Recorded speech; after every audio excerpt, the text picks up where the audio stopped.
Hello friends, आपका इस video में स्वागत है।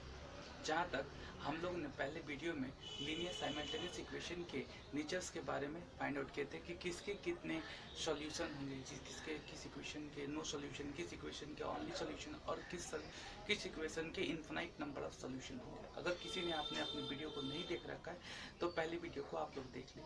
आज हम लोग इस वीडियो में हम लोग जो इक्वेशंस होंगे, जो टू वेरिएबल्स वाले इक्वेशंस होंगे, उसको किस तरह से सॉल्व करेंगे और कितने इसके मेथड्स हैं, इस मेथड्स के बारे में जानेंगे। क्या सभी मेथड्स के सभी के आंसर क्या सेम आएंगे, ये भी हम लोग जानेंगे। यहाँ तक कि हम लोग जानते हैं कि सब्स्टिट्यूशन इक्वेशन के जो यहाँ पर लीनियर साइमल्टेनियस इक्वेशन के जो भी प्रॉब्लम्स होंगे, उस प्रॉब्लम्स के अगर हम लोग के 4 सॉल्यूशन से 4 मेथड से यूज़ करेंगे, चारों मेथड्स जो होंगे उसमें सभी के आंसर जो होंगे सिमिलर ही आएंगे। शर्त यही है कि सभी के जो मेथड्स होंगे वो डिफरेंट होंगे। सो मैं पहले एक मेथड,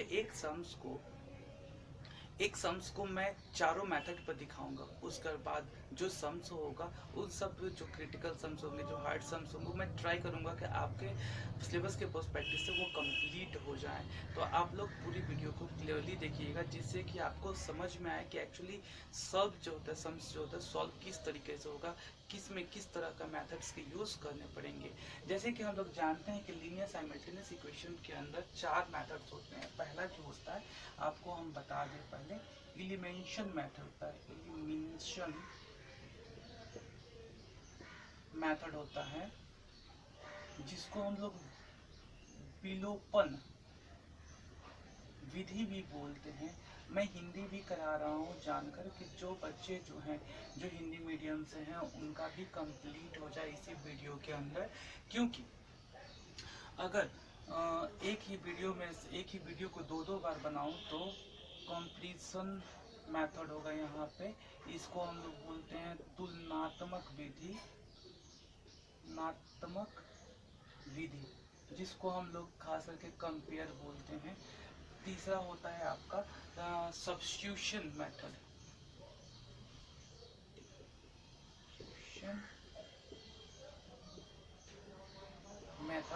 इसको हम लोग बोलते हैं स्थापन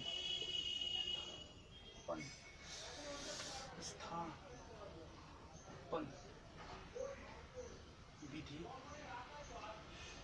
ठीक है। और चौथा होता है क्रॉस मेथड, जिसका नाम बहुत ही इंटरेस्टिंग है हिंदी में, जिसको हम लोग ब्रज गुणन के नाम से जानते हैं। ब्रज गुणन विधि, ठीक है।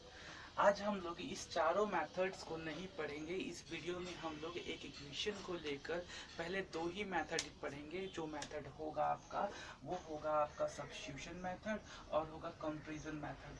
ये दोनों मेथड दोनों हट के हैं, पर आज एक इक्वेशन को लेकर, 2 वेरिएबल्स वाले लीनियर साइमल्टेनियस इक्वेशन को लेकर हम लोग कंपैरिजन मेथड और सब्स्टिट्यूशन मेथड करेंगे। मैं आपको ये मेथड एक सम्स को करके दिखाऊंगा, प्लस उस पर एक होमवर्क भी दूंगा। तो आप उसके आंसर जो होंगे आप उसको कमेंट में करेंगे कि उसके आंसर क्या हो रहे हैं। चलिए आगे की तरफ बढ़ते हैं। आप लोग इसे नोट कर लें कि कितनी तरह की मेथड्स हम लोग लीनियर साइमल्टेनियस इक्वेशन के अंदर यूज कर सकते हैं किसी भी सॉल्यूशन को फाइंड आउट करने के लिए। So at first we have to use elimination method. सबसे इंटरेस्टिंग मेथड है, जो हम लोग 10 तक, हम 12 तक इसको मेथड को यूज करते हैं। कंपैरिजन मेथड इट्स नॉर्मली अभी 9th और 10th स्टैंडर्ड में यूज किए जाते हैं। सब्स्टिट्यूशन में कंपैरिजन मेथड और क्रॉस मेथड जो होते हैं, आप अगर ग्रेजुएशन लेवल तक पढ़ाई कर रहे हो तो उस समय तक भी क्रॉस मेथड आपको खास करके देखने को मिलेगा। तो आगे हम लोग एक इक्वेशन को रखते हैं। जो इक्वेशन है आपके पास, 2 वेरिएबल्स इक्वेशंस हैं। उस वेरिएबल इक्वेशन को फाइंड आउट करने से पहले कुछ मैं चीज़ों को बता दूंगा आपको कि इसके नेचर किस तरह के हैं। इक्वल टू 6, दूसरी होगी 2x minus 3y is equals to 70, ठीक है। आपके पास दो इक्वेशन है। अगर हम देखें कि टू वेरिएबल्स में बार बार बोल रहा हूँ, दो चल राशि है, दो चल राशि भी बोला जाता है, दूसरी टू वेरिएबल्स बोली जा रही है। टू वेरिएबल का मतलब क्या होता है? टू वेरिएबल का मतलब होता है कि इस एक दिए गए इक्वेशन में कितने वेरिएबल्स है, कितने एक्स वाई हैं। इस एक्स वाई से क्या हमारा फर्क पड़ेगा कि एक्स वाई से ये फर्क पड़ने वाला है कि एक्स और वाई जो है आपका, वो हर समय अगर इसकी वैल्यू अगर चेंज होती है तो इक्वेशन की वैल्यू भी अल्टर होती रहेगी। वेरी का मतलब ही आता है, वेरिएबल आता है, वेरिएबल कम्स फ्रॉम वेरीज। इसके रूट, जो रूट मीनिंग है वो वेरी से आता है, मतलब एक्स और वाई के वैल्यू बदलने से जो इक्वेशन की जो वैल्यू होगी वो चेंज होती रहेगी। ठीक है, तो इससे पहले हमें ये जान लेना है कि ये इक्वेशन जो है किस तरह का इक्वेशन है, इसके सॉल्यूशन क्या ओनली सॉल्यूशन है या नो सॉल्यूशन है या इनफाइनाइट नंबर ऑफ सॉल्यूशन है। आगे ही बोला था कि अगर ऐसा हो तो आप पहले वीडियो को देखें। चलिए इसमें पहले एक बार देख लेते हैं कि आप लोग को समझ में आ जाए। आखिर हम लोग इस चीज को, हम लोग 3 को A1 मान ले, A1, और इसको 3 मान लिया, A2 मान लिया, इसको B1 मान लेते हैं 2 को, B2 मान लेते हैं -3 को, C1 मान लेते हैं 6 को और C2 मान लेते हैं 17 को। तो मैंने एक इक्वेशन लिखा रखा था A1/A2, B1/B2 और C1/C2। तो वैल्यू रख के देखते हैं 3/2 और देखते हैं 2/-3 और 6/17। हमने देख रखा है कि 3/2 की जो रेशियो होगी वो 2/-3 के रेशियो के बराबर नहीं हो रही है। वहीं पर दूसरी तरफ हम लोग देखें, अदर साइड देखें हम लोग, तो 6/17 की रेशियो जो होगी वो अदर टू साइड्स के बराबर नहीं हो रही है। इसका मतलब ये है कि पहला जो इक्वेशन है, तो पहला जो रेशियो है वो एक दूसरे का अनइक्वल है, और तीसरा जो कांस्टेंट पैटर्न का साइड का रेशियो वो भी अनइक्वल है। इसका मतलब ये होता है this equation has a only solution. इस इक्वेशन का क्या है? ओनली सॉल्यूशन है। ओनली सॉल्यूशन का मतलब होता है, ओनली सॉल्यूशन का मतलब होता है एकमात्र समाधान, एकमात्र समाधान। एकमात्र समाधान मतलब इसका सॉल्यूशन सिर्फ एक ही निकलेगा, एक्स और वाई का वैल्यू एक ही निकलेगा, डिफरेंट नहीं निकलेगा। अगर हम इसे सॉल्व करते हैं तो चलिए आगे सॉल्व करते हैं। हमने जैसे बोला था आपको कि हम पहले सब्स्टिट्यूशन मेथड को यूज़ करेंगे, उसके बाद हम लोग कंपैरिजन मेथड को यूज़ करेंगे। तो मैं इसको आप लोग नोट कर लीजिए। नोट करने के बाद मैं इसे मिनिमाइज करके मैं इसको सॉल्व करना आप लोग को सिखाता हूँ। चलिए मैं इसको रेज करता हूँ ज़्यादा समय ना गंवाते हुए। आप लोग को अगर लगे कि थोड़ा और समय लगता है तो आप लोग वीडियो को पॉज करके उसे नोट करेंगे, आप छोड़ेंगे नहीं। ठीक है, छोड़ने से जो कहा जाता है, हमारा वीडियो, हमारा चैनल का एक ही स्लोगन है, अधूरा ज्ञान विष के समान। अधूरी चीज़ें ली जाती है वो विष के समान हो जाती है। तो ज्ञान ऐसी चीज़ है जो कि अधूरा होने से, आप किसी को भी अगर नॉलेज देते हैं या किसी को कुछ बताते हैं तो गलत चीज़ ही बता पाइएगा, सही बताने का कोई रास्ता और कोई मौका मिलता ही नहीं है। तो इससे बेहतर है कि आप उस चीज़ों को पूरा से पूरा देखें। मेरा वीडियो ज़्यादा लेंदी होता नहीं है। एक्चुअली मेरा वीडियो जो होगा वो वीडियो आपको 15 to 20 मिनट से ज़्यादा लेनी नहीं मिलेगा, जो आपके लिए, आपको खेलते चलते फिरते आप कहीं भी बैठ जाइएगा तो ये वीडियो आप इजीली देख लीजिएगा। अगर एक बार आप ध्यान से देखते हैं तो ये वीडियो आपको पूरी तरह से समझ में आएगा कि एक्चुअली करना क्या है। तो कभी भी इक्वेशन लिखा रहेगा और उसका सॉल्यूशन अगर निकालने होंगे तो वहाँ पर क्वेश्चंस कर दिया जाएगा, you have to find out the value of X और Y by the method of substitution, comparison, elimination और क्रॉस मेथड, ऐसे लिख दिया जाएगा। तो हम लोगों के यहाँ पर कुछ लिखा नहीं है, तो यहाँ पर जस्ट मैं आपको चारों मेथड को इंट्रोड्यूस करूँगा इसी सम्स के अंदर। क्या ये चारों मेथड अप्लाई करने के बाद इनके सभी आंसर सिमिलर आते हैं कि नहीं, समान आते हैं कि नहीं। अगर आते हैं तो इसका मतलब यह है कि आप किसी भी सम्स को कितने भी तरीके से बनाइए उसका सॉल्यूशन सही आएगा, इफ आप अगर उसका प्रोसेस सही ठीक ठाक करते हैं तो। अगर हम देखें तो इस सवाल को अगर हम लोग देखें तो यहाँ पर सवाल को सब्स्टिट्यूशन मेथड से करना है, तो सब्स्टिट्यूशन मेथड से करने के लिए क्या प्रोसीजर हो सकती है। पहले इस सवाल को हम लोग एक साइड पर लिख लेते हैं। लिखने के बाद क्या करेंगे, लिखने के बाद मुझे x की वैल्यू पसंद है तो मैंने x को रख लिया और एक को उस साइड भेज दिया।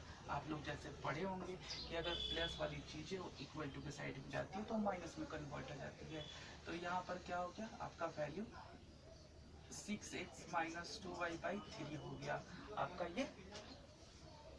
ये वैल्यू हो गया, x की वैल्यू क्या हो गई, x की वैल्यू हो गई x is equal to 6 minus 2y/3 हो गई। दूसरी जगह अब बात देखी जाए तो यहीं पर देख रहा हूँ हम लोग कि जैसे मैं इस जगह पर अगर नीचे जाऊँगा तो मुझे स्पेस नहीं मिलेगा लिखने के लिए, तो मैं लाइन ड्रॉ करके ऐसे ऐसे पार्ट करूँगा। तो आप लोग क्या करोगे, एक पेज के ऊपर लाइन बाई लाइन पोर्शन हिसाब से लिखोगे, ऐसे नहीं कि मेरी वीडियोस देख के एक पेज के ऊपर लाइन ड्रॉ करके सब करोगे तो आपके स्कोर जो होंगे उठेंगे नहीं। टीचर जो एग्जामिनर जो होगा आपको क्वेश्चंस को काट देगा। सो हमें जो है एग्जामिनर के अकॉर्डिंग चलने हैं, ना कि हम अपने हिसाब से अपने पेज को बचाने के चक्कर में रहेंगे तो हमारे स्कोर जो होंगे ग्रेस नहीं होंगे, बढ़ेंगे नहीं, गेन भी नहीं होंगे। तो यहाँ पर जो x की वैल्यू है वहाँ पर क्या करेंगे, इस वैल्यू को रख सकते हैं। x की वैल्यू है तो x की वैल्यू की जगह पे ये रख सकते हैं, जैसे रख दिया मैंने। तो यहाँ पर लिख लेंगे वी आर, इसको हम लोग पहले ये कर लेंगे इक्वेशन 1 और इक्वेशन 2। तो क्या लिखेंगे, the value of x is placed in equation, किस में रख रहे हैं आप, इक्वेशन 2 में रख रहे हैं, तो लिख देंगे इक्वेशन 2। ये स्टेटमेंट लिखने के बाद यहाँ से सवाल सिर्फ सम फिर वापस यहाँ से स्टार्ट होगा, यहाँ पर लिख देंगे। यहाँ पर अब सिंपली देख रहे हैं क्या कि ये जो चीज़ है ये ऊपर कितने बच्चे जो थे इसको इससे काट देंगे, ऐसा नहीं करना है, ऐसे एकदम कतई नहीं करना है, जहर हो जाएगा, विष के समान एकदम जहर, मतलब कि टीचर एकदम काट कुट के एकदम निकल जाएगा, एकदम रफ कर देगा पेपर को। तो ऐसे नहीं करने हैं, हमें 2 को सिंपली इसके साथ मल्टीप्लाई कर देना है। ओके, आप ध्यान से देखो वीडियो को, ठीक है। इसके बाद यहाँ पर रख लेंगे, इसको नीचे हम लोग 1 एज्यूम कर लेते हैं, ओके, क्योंकि कुछ नहीं है। तो अगर 1 से किसी भी नंबर्स को डिवाइड करते हैं वो हमें क्या देगा, हर समय उतना ही नंबर देगा, 3y देगा। इसके दोनों का एलसीएम निकालेंगे तो क्या हो जाएगा, 3 हो जाएगा। तो इसको अगर 3 को 3 से डिवाइड करेंगे तो 1 आएगा, 1 को 2 से मल्टीप्लाई करो 2 आएगा, मतलब ये इतना ही आएगा। फिर 1 को 3 से डिवाइड करेंगे, 1 को 3 से डिवाइड करते हैं तो 3 आता है, और 3 को हम लोग 3y से मल्टीप्लाई करेंगे तो 9y हो जाएगा, जिसकी वैल्यू आपकी 70 हो जाएगी।